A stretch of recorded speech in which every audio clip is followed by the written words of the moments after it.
اللہ تعالیٰ نے رمضان میں زوجہ کے قریب جانے سے صحابہ کو منع کیا تھا. بڑا دلچسپ واقعہ ہے. رمضان کی راتوں میں بھی زوجہ کے قریب جانے سے منع کیا تھا. ایک صحابی تھے، وہ رات میں کہیں چلے گئے. اب بڑے پریشان ہوئے، رسول اللہ صلی اللہ علیہ وسلم کے پاس آئے، عرض کیا یا رسول اللہ مجھ سے غلطی ہوئی، رمضان کی رات میں نے اپنی زوجہ کے قریب چلا. آپ نے فرمایا کیوں؟ وہ بڑا دلچسپ واقعہ ہے، بس بظاہر تھوڑا حیا کے خلاف بھی ہے لیکن اتنا بھی نہیں ہے. وہ کہہ رہے میری زوجہ کہیں پانی بھرنے کے لیے جا رہی تھی، ان کی پنڈلی کھلی تو میری نظر بیوی کی پنڈلی پر پڑی اور میں بس پاگل ہو گیا بیوی کے عشق میں. میں یہ اس لیے بیان کر رہا ہوں کہ جو لوگ نظر کی حفاظت کرتے ہیں وہ بیوی کے عشق میں پاگل ہوتے ہیں. جو دن رات انٹرنیٹ پر پنڈلیاں دیکھتے رہتے ہیں انہیں بیوی کی پنڈلی بھی کیا شکل بھی اچھی نہیں لگتی ان کو. بد نظری کا یہ عذاب ہے، وبال ہے کہ جو اللہ نے گھر میں آپ کے لیے بٹھائی ہے وہ آپ کو اچھی نہیں لگے گی. تو نظر کی حفاظت کیا کرو، اس سے آپ کو اپنی بیوی سے عشق ہوگا، محبت ہوگی. بات آ رہی ہے سمجھ میں؟ تو اب دیکھو کیسا روزے کی حالت ہے. رمضان میں پابندی ہے، اسلام میں حکم تھا جو رمضان میں بیوی سے ہم بھی طریقہ کا 60 روزے لگاتار رکھنے پڑیں گے. کتنا بڑا جرم، لیکن صحابی سے برداشت نہیں ہوا. صرف زوجہ کے پاؤں پہ نظر پڑی ہے تو وہ کیسے بیوی سے محبت کرتے ہوں گے اور وہ بیوی کے بغیر رہ سکتے ہوں گے. اور آج لوگوں کے فون آتے ہیں، ہماری بیگم جس میگے جاتی ہے اتنی خوشی ہے، ایسا اچھا سا فیل ہوتا ہے، ایسا عجیب سا محسوس ہو رہا ہوتا ہے جیسے آزاد ہو گئے. تو میں کہتا ہوں ظاہر ہے اب تمہیں موقع مل گیا کنڈی لگانے کا، ٹھیک ہے نا، اور آنکھ مٹکے کرنے کا، تو خوش تو ہوگے.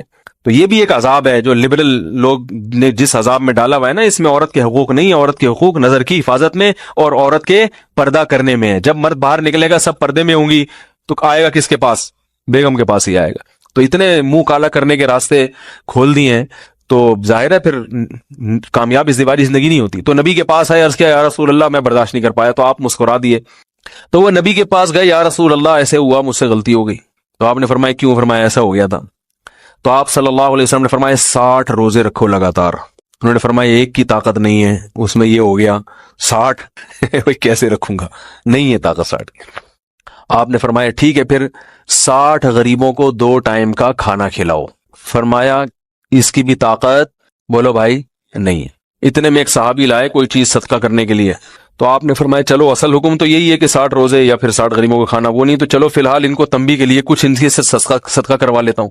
فرمایا چلو یہ فلاں خیرات کی ایک چیز لے کر آئے ہیں، تم یہ لے کے غریبوں میں بانٹ دو. انہوں نے فرمایا مجھ سے زیادہ غریب پورے مدینہ میں بھائی کوئی بھی نہیں.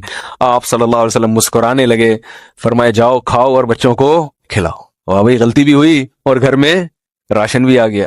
تو اس کے بعد قرآن کی آیت نازل ہوئی کہ احل لکم لیلۃ الصیام الرفث الی نسائکم ہن لباس لکم وانتم لباس لہن علم اللہ انکم کنتم تختانون انفسکم فتاب علیکم وعفی عنکم فالآن باشروہن وابتغوا ما کتب اللہ لکم. فرمایا اللہ کو بتائے کہ تم اس حکم پر عمل نہیں کر سکتے، لہٰذا رمضان کی راتوں میں تمہیں اپنی بیوی کے پاس جانے کی اجازت ہے، لہذا ان کے پاس جایا کرو اور اس اولاد کو تلاش کرو جو اللہ نے تمہارے مقدر میں لکھ دی ہے. قرآن جہاں بھی بیوی سے ریلیشن قائم کرنے کی بات کرتا ہے اولاد کا ذکر لازمی کرتا ہے، یعنی تلاش کرو اس اولاد کو جو اللہ نے تمہارے لیے لکھ دی ہے. ما کتب اللہ لکم، ما کتب اللہ علیکم نہیں ہے. علا کا مطلب تمہارے خلاف، لکم کا مطلب تمہارے فائدے کے لیے. لام عربی میں نفع کے لیے آتا ہے، علا عربی میں ضرر اور نقصان کے لیے آتا ہے. فرمایا یہ نہیں کہ اس اولاد کو تلاش کرو جو بطور پینلٹی کے اللہ نے تمہارے متھے لگا دی ہے، جو اللہ نے تمہارے فائدے کے لیے لکھ دی ہے. اس سے پتہ چلتا ہے اسلام اولاد کی کثرت پہ کس قدر حریص ہے. بات آ رہی ہے اور بھی اس بارے میں آیتیں ہیں قرآن مجید کی، مگر میں اب زیادہ تفصیل میں نہیں جاؤں گا. کچھ آیتیں رہ گئی ہیں، کچھ احادیث رہ گئی ہیں، تو وہ انشاءاللہ پھر اگلے